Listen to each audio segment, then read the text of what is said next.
Weekend Edition. Good morning, I'm Lauren Osborne. Today's Sunday, July 3rd. Let's check in with meteorologist Arden Gregory for a look at your forecast this morning. Well, this weekend's been nice for 4th of July festivities, but tomorrow's not going to be so great. You're right. We lucked out this weekend. We've stayed mostly dry. And today we do have more rain chances in the forecast, but they look fairly hit or miss. Tomorrow is a different story. Not that great of a forecast for 4th of July. But as far as this morning is concerned, we're already seeing some rain on Pinpoint and Doppler as we scan the skies for you. See just a few showers beginning to work their way in from the north and west, just now working their way into Estill, Powell, Lee, and Wolfe County, and then just an isolated shower or two over in Pulaski County as well. As we go through the morning hours, we'll continue to see that spotty shower activity, but we don't expect it to be widespread. Temperature-wise, starting out fairly mild this morning, temperatures ranging from the mid to upper 60s. London, the warm spot at 70 degrees this morning. Prestonsburg and Paintsville, the cool spots at 65, and everyone else falling somewhere in between. So if you're headed out the door this morning, we are off to a fairly mild start. And aside from those few locations that we just saw on the radar there, most of us are dry, but a spotty shower or two will remain possible as we go through the rest of your morning hours, especially in locations further north. Later on this afternoon, we keep that isolated rain chance in the forecast as temperatures top out in the low to mid 80s, but better rain chances arrive to the forecast for your Independence Day, and I'll have the details on that a little later. And thank you so much. One of the nation's largest private coal producers may soon take on one of the largest layoffs in history. Murray Energy Corporation told workers they may lay off as many as 4,400 people. Sabera Rayford talks to industry leaders about the impact. Murray Energy is the largest privately owned coal miner in the U.S., and now they're warning that big cuts are ahead. I talked to the president of the Kentucky Coal Association, Bill Bissett, and he says this is just the beginning. Kentucky is a coal mining state that produces steam coal, electricity generating coal. And if we're not creating electricity with it, there's nowhere to go, and that's why people lose their jobs. Murray Energy is threatening to cut over 4,000 jobs, which is close to 80% of its workforce. For every one job lost, we lose at least 3 other indirect jobs for every coal miner that loses his job. So it's a serious concern for Eastern Kentucky, but that concern has grown now. Now we see in Western Kentucky, which is where Murray Energy's operations are located in Kentucky, they're now talking about layoffs. Other countries have had layoffs. The price of coal has declined over the years, and Bissett says companies are laying off employees to catch up with the market. We're eventually going to have a production that meets our market. Production is going to come offline, less coal is going to get mined, less people are going to be employed. We will be mining coal in Kentucky. Probably the best we can hope for is to hang on to what we have right now, but the truth of it is, as those coal-fired power plants are retired and new ones are not being built, we will only continue to contract. And that's the reality of it until things change either politically or they see our product in a different light. The law requires a 60-day waiting period before a large layoff can occur. In Lexington, Sabera Rayford, WKYT. The past few days have been full of news about jobs here in Eastern Kentucky. Here's a recap. Thursday, we told you about Alpha Natural Resources mining operations that will shut down, causing several positions to be cut in Letcher and Knott counties.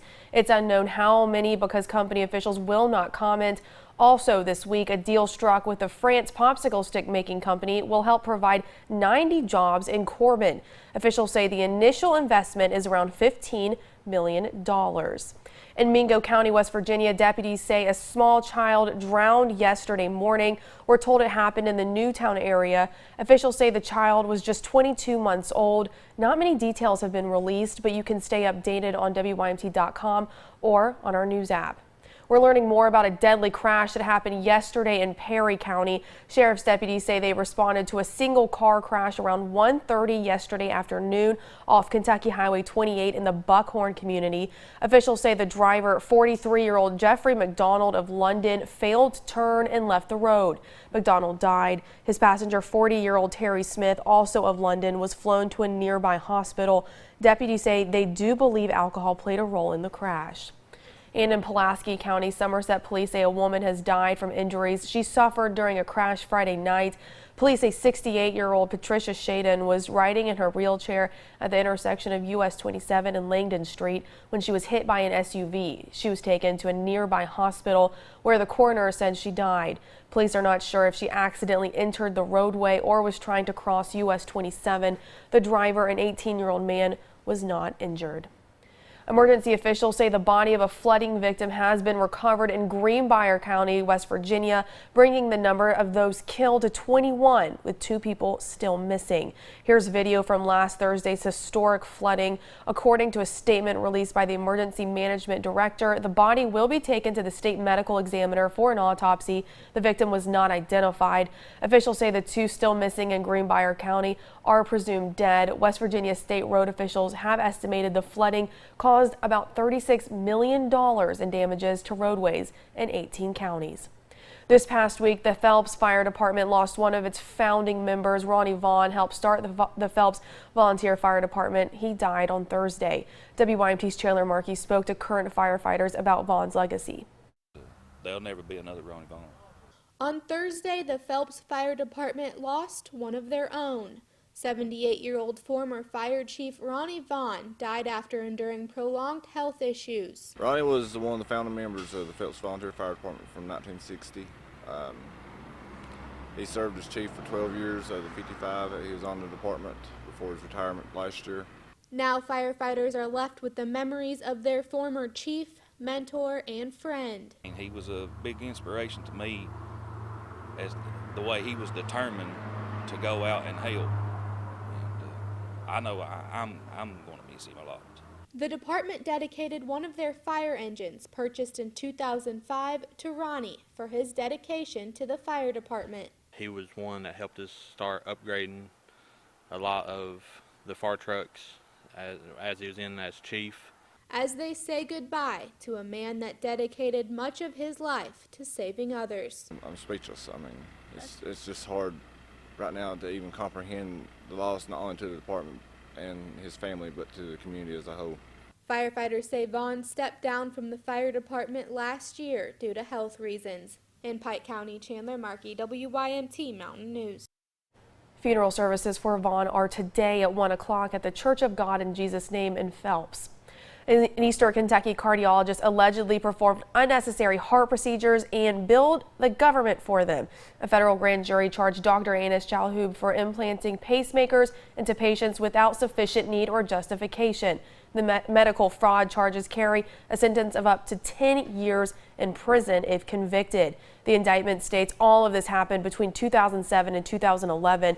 Federal prosecutors say it is related to a scheme for which another cardiologist, Dr. Sandesh Patel, was sentenced to 2.5 years in prison in 2013. The Courier-Journal reports both doctors practiced at St. Joseph London Hospital, which in 2014 paid $16.5 million to settle allegations of a false billing scheme at the facility. Chalhoub has argued the treatments were appropriate. A Knott County man is behind bars after Kentucky State Police say he shot another man. The shooting happened on Friday afternoon near Frankie Jane Drive in Pippapassis. Police say 35-year-old Brandy Sloan shot 46-year-old James Pratt during a disagreement that involved several people. Emergency officials flew Pratt to Pikeville Medical Center, where we're told that he underwent surgery. State police arrested Sloan and charged him with possession of a handgun by a convicted felon. We're told further charges are pending. A judge in Louisville has dismissed a lawsuit filed by Governor Matt Bevin's administration seeking to fine Planned Parenthood for performing abortions at its Louisville facility. Judge Mitch Perry ruled on Thursday that Planned Parenthood had been given approval to perform abortions at its new facility from state regulators under Kentucky's former governor. According to the Associated Press, Perry ruled the facility was not violating any laws. The lawsuit was filed in February by the State Cabinet for Health and Family Services. It accused Planned Parenthood of illegally performing 23 abortions in December and January and sought nearly $700,000 in fines. The state could appeal the ruling. A spokeswoman for Bevin's office did not reply to a message seeking comment Friday.